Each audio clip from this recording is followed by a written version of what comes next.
Hey guys, welcome back. In today's video, we are going to be looking at more rhetorical strategies in order to help you be more successful when writing an AP Lang Question 2 essay or an SAT essay. The first strategy we're going to talk about today is allusion. Now, notice that it is spelled with an A, so you can also use this as a verb. You can say the author alludes to. All right, so make sure you have the preposition to there, alludes to. Basically, an allusion is a reference to something famous, so something that most people will have a reference point for and can then make a connection. So it can be a work of art, a work of literature. Some of the most common allusions are actually biblical allusions. So when someone says, oh, it's a David and Goliath situation, then we know that it's kind of like an underdog story. Or if someone says, oh, that's a good Samaritan, we all know that Bible story, or at least almost everybody does. And so we have a frame of reference for that. There's also the expression Mona Lisa smile. So kind of like when someone's smirking and it's not like a very toothy smile, but just a little smirk, that's like the Mona Lisa. If we said, oh, he's my Romeo, well, Romeo, we know Romeo and Juliet and so forth.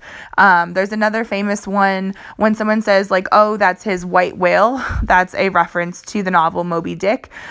Basically, this sort of like elusive task that we can't seem to overcome. So an allusion is to help the audience make a connection based on some sort of like common knowledge. It can even be a reference to like a famous person or a famous quote and so forth. The second strategy that we need to talk about is concession and refutation. Now, these are sort of a pair, and there's actually different terms that people use for this. So it goes concession and refutation, or some people say like the counter argument or counterclaim and rebuttal. And for the purposes of analyzing an essay, they're essentially the same thing. So basically, a concession is when you acknowledge the opposing side, and the refutation is when you prove that wrong. And it's important that you have both, because if you acknowledge merit of the other side, but then don't refute it, then you've actually weakened your argument. Whereas if you have a concession and a refutation together, you have strengthened your argument because you've proven the other side wrong. You've said, here's their strongest argument, and here's why it's wrong. So if the other side is wrong, then, and you can prove them wrong, then by default, you are right. So, typically, I think a lot of English teachers teach it as like counterclaim and rebuttal in sort of like the junior high grades. And then when we get up into high school, it's concession and refutation. But I pretty much use the terms rather interchangeably with my own students, but it's important to remember that we would say concession and refutation and not like concession and rebuttal. We just sort of don't mix and match. But basically, authors use this to strengthen their own writing. And if you are writing an essay, if you're writing an argumentative essay, this is a good strategy for you to enact in your own work in order to make it stronger.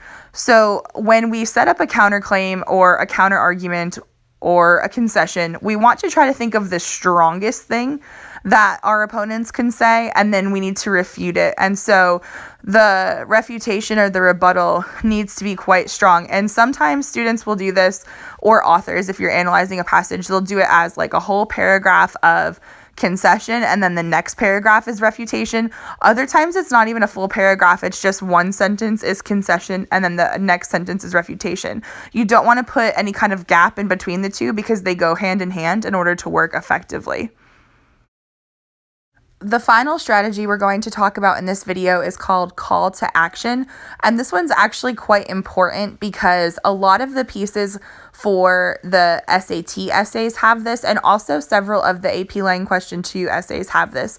So a call to action is found almost always at the end of the passage. And it's basically when the writer or speaker tells the audience what they're supposed to do. Having listened to or read their argument, what is the next step? And so it's a stimulus to act. And so this can look like a lot of different things. There's times when it's very explicit. So oftentimes, like when we see war speeches or something, like when a president's declaring war, then we'll have a very explicit call to action, which is, trying to unite the public and invoke a sense of patriotism and get them ready to fight. But there's often times where it's a sort of implied call to action. So for example, There are times when you as the reader have to infer what the call to action is. So, for example, if it's a piece about, let's say, literature and why we need to read, we need to think about perhaps the greater implications of this. So let's say that the author has said that we need to read more in order to be more informed citizens. And that's the argument. Okay, so the call to action would be to read more. But if we want to dig deeper than that, we need to think about, why do we need to read more in order to be informed?